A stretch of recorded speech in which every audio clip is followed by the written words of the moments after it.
I'll just kind of give you a little bit about who I am, how I've become what I am, and where I'm heading, or where I think I'm heading anyways.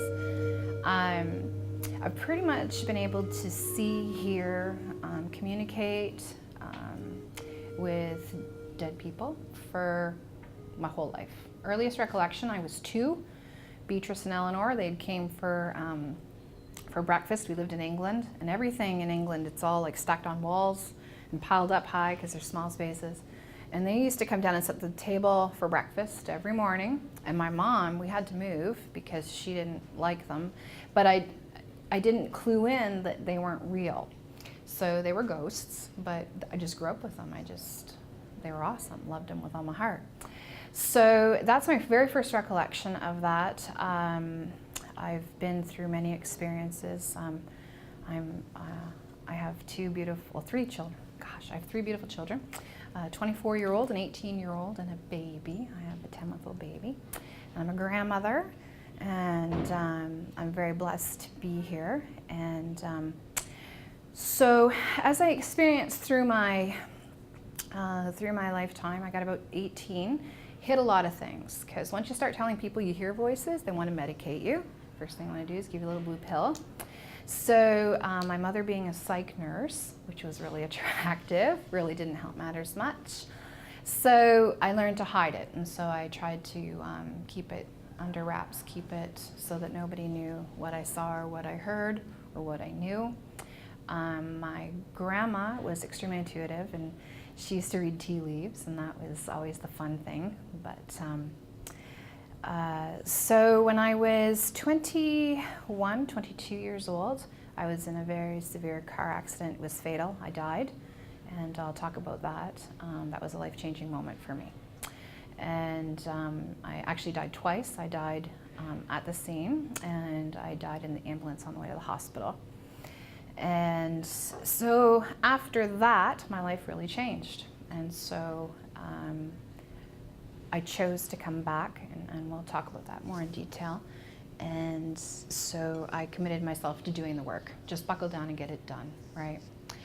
And so that's what I chose to do. And so I moved to London about 7 years ago. I'm from Chatham area. Well, I've lived all over the continent, actually. And but we moved to London about 7 years ago or so. Love it here, doing meditation classes. I do a lot of workshops, meditation classes. I work a lot with kids. I do business during the day, like I do readings, and I do a lot of energy work. I have all kinds of modalities. I speak many places. I just try and get the awareness out, and I love working with I don't want to say kids, because you're not really kids, but you are. You're babies. I love working with kids because I think that the light workers that we are, that they're my age. So you're going to see people coming out of the woodwork, probably more now that you're enlightened and you're more aware and you're more open, because it's been a tough go. You know, I've been your age. I know what it's like. You can't talk about this at the water fountain, but it's starting to change where you can. And so that's what we're here to help you guys do and accomplish. And I think it's awesome. Like when you guys gather like this, hats off to you. And if I can help you in any way, let me know. But I don't cook pie. And yeah, so you're on your own there. You have to keep getting your own pie. So if we go back to the whole thing about the death, I think that's what you want me to kind of touch on today is that whole aspect.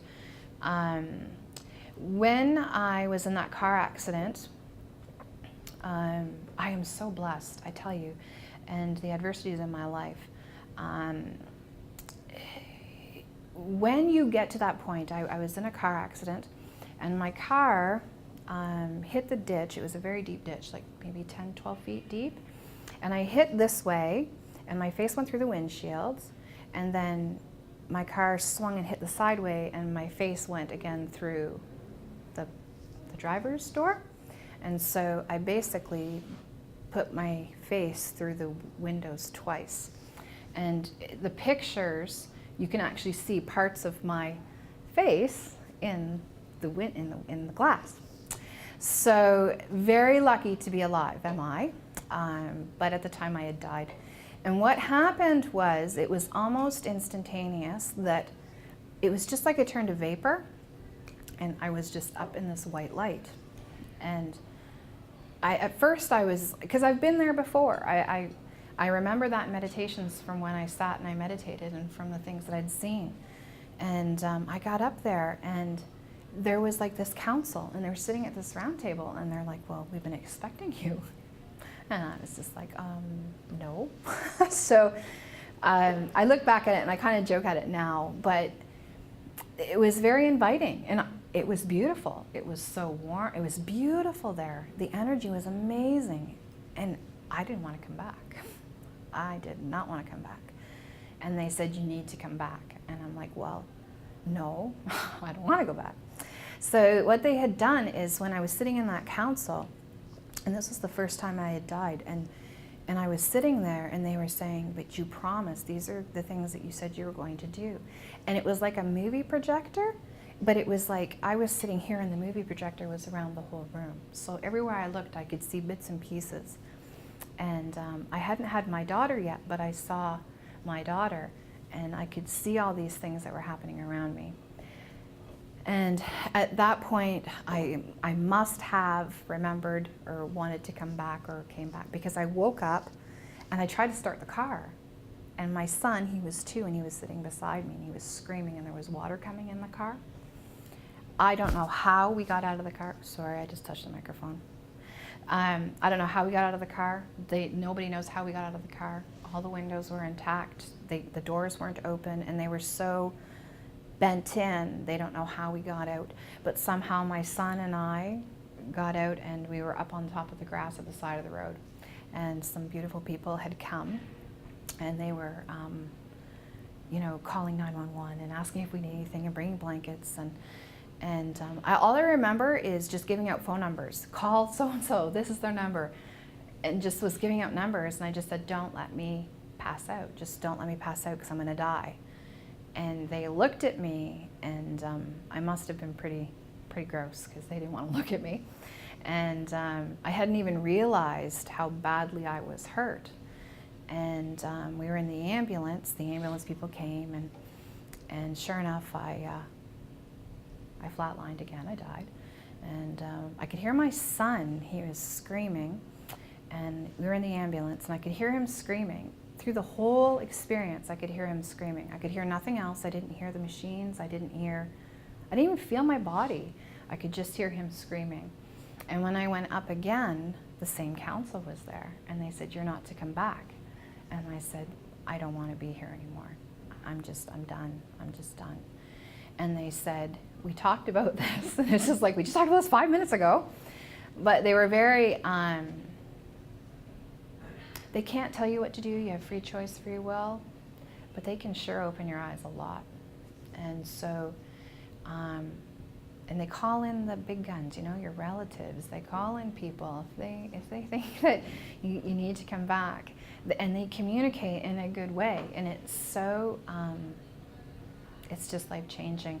And the thing with that is that I can tell the story over and over again. And when I sit with it, I actually remember pieces over time, because it was so in awe. It's an in awe moment. Same thing with when you meditate with angels, or when you meditate with a higher source. You just sit in awe, because you can't take it all in. And even if there's no words, you just sit in that awe, and you just absorb it all. And so even now, and it's been a few years since I've had the accidents, and even now I still have moments of just, holy cow, like, oh yeah, they showed me that. Or you have that deja vu. And when you're having deja vu, by the way, it's an amazing thing. Pay attention to what you're doing and where you're at, because deja vu is telling you you are right where you need to be. You've seen it, you've done it, you've been there, you're in that energy. It's the perfect place. So when you're having deja vu, be very aware of your moment, and be very in your moment at that time when you're feeling that. So I have a lot of deja vu moments. I've seen this before, I've done this before, I know this, I've met this person, I know who this is. Chances are it's probably from that experience, or one of them that has been similar to that. So that is my experience with death. I am completely not afraid. I can hardly wait. Not saying that I wish it tomorrow or anything, But it is definitely nothing to be afraid of. It's an amazing thing. Do you guys remember that movie? Oh, this is a long time ago, but that Flatliners movie. Do you remember? Have you heard of that movie? Like Kevin Bacon or Spacey? Or what? Kevin Bacon, Julia Roberts. Remember that? Remember? Do you know it? Do you know it? Well, that dates me. So anyways, what they do is they basically flatline on purpose to die, to see what happens when you go on the other side. It's funny because when that movie came out, I thought it was a bunch of hooey, and it's not so much. There's some kind of truth to that, of what you see. And depending on the place and where you are at that time,